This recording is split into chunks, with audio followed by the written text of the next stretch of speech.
Hello लोगोफोर आंनि बे बड स्मार्ट टेक्नोलॉजी चैनेलाव नोंथांमोनखौ बयखौबो बरायबाय। लोगोफोर दिनैनि भिडियोआव आं बेखौनो खिन्थानो नागिरदों जे नोंथाङा जुदि YouTube क्रिएटरब्ला नोंथांनाव बेफोरबायदि इमेल थांदों जानो हागौ। नोंथाङा चेक खालाम इमेलखौ, गावनि चेनेलनि इमेलखौ लगइन खालामनानै इमेलखौ चेक खालामनानै नाय, बेफोरबायदि फैदों जानो हागौ।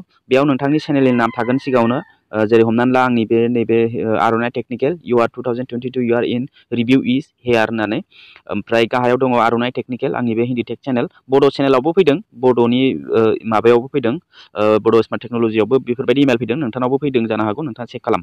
ओमफ्राय बेहाय बुंदों माने नोंथाङा बे इमेलखौ जोंनो मानो हरदों इउटिउबआ, माने फुरा बोसोरसेनि गेजेराव नोंथांनि चेनेला जुदि बोसोरसे जाबायब्ला बोसोरसेनि गेजेराव बेसिबां नोंथाङा दासिम बबे भिडिअआ टपाव दङ, बबे भिडिअआ रेंक जागासिनो, दा बबे भिडिअआ माने बेसिबां भिउस मोनदों, बबे भिडिअआ हाइस्ट भिउस मोनदों, बबे भिडिअआ बेखौ माने डिटेल खिन्थायो। आरो बे बोसोरसेनि गेजेराव नोंथाङा साबस्क्राइबार बेसेबां मोनदों, वाट्स टाइम मिनिट बेसेबां मोनदों, आरो लाइक शेयार बेफोरखौ बेसेबां मोनदों, भिउ बेसेबां मोनदों, बेखौ गासैखौबो बेयाव माने फुरा रेकर्डखौ, बोसोरसेनि फुरा रेकर्डखौ डिटेलै बेयाव इउटिउबआ बे इमेलनि गेजेरजों खिन्थाहरदों।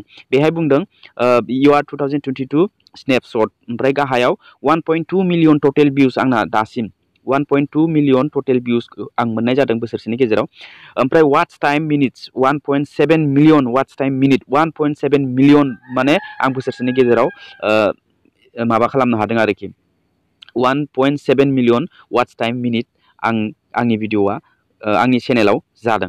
ओमफ्राय 17K टटेल लाइक्स, 17,000 आं माने लाइक्स मोनदों, टटेल मोनदों। ओमफ्राय 2640 आङो निउ साबस्क्राइबार्स आं मोननाय जादों माबानि गेजेराव, बोसोरसेनि गेजेराव। जानुवारिनिया फैथ'वाखै बेयाव। ओमफ्राय you are top viewed videos of the year, माने आंनि बोसोरसेनि गेजेराव नैबे भिडिअआ आंना हाइस्ट दासिम सोलिगासिनो, माने टपाव दङ बेयो टपाव दङ।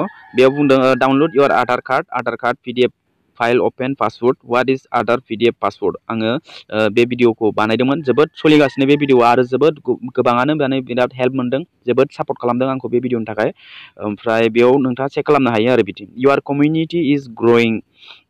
ओमफ्राय आंनि भिडिअखौ बबे जायगानि हादोरनि मानसिफ्रा नायदों होननानै बुङोब्ला बेयाव इण्डिया दं, पाकिस्तान, बांलादेश आरो आउट कान्ट्रिनिबो दङ, बाट आउट कान्ट्रिनिखौ बेयाव शो खालामाखै।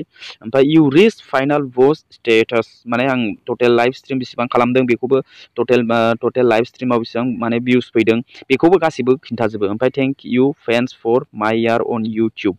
ओमफ्राय टटेल माने 17K लाइक्स, ओमफ्राय 1.7 मिनिट आङो इनक्रेज खालामनो हादों आंनि चेनेलाव। थिग नोंथाङाबो टटेल नोंथांनि इयारनि रेकर्डखौ नायनो थाखाय मा खालामनांगोन, नैबे इमेलखौ चेक खालामनानै नाय, नोंथाङाबो मोनगोन आरो बबे भिडिअ सोलिदों, बोरै आं दा खिन्थादों, नोंथाङाबो बेखौ मिन्थिनानै लानो हागोन। ओमफ्राय बेयाव 1293 डेज सिन्स इउ फार्स्ट आपल'ड, माने आं भिडिअ आपल'ड खालामजेननायनिफ्राय दिनैसिम आंना 1293 डेज जाबाय। बाप रे बाप, माला बेसेबां बिदि जाखो।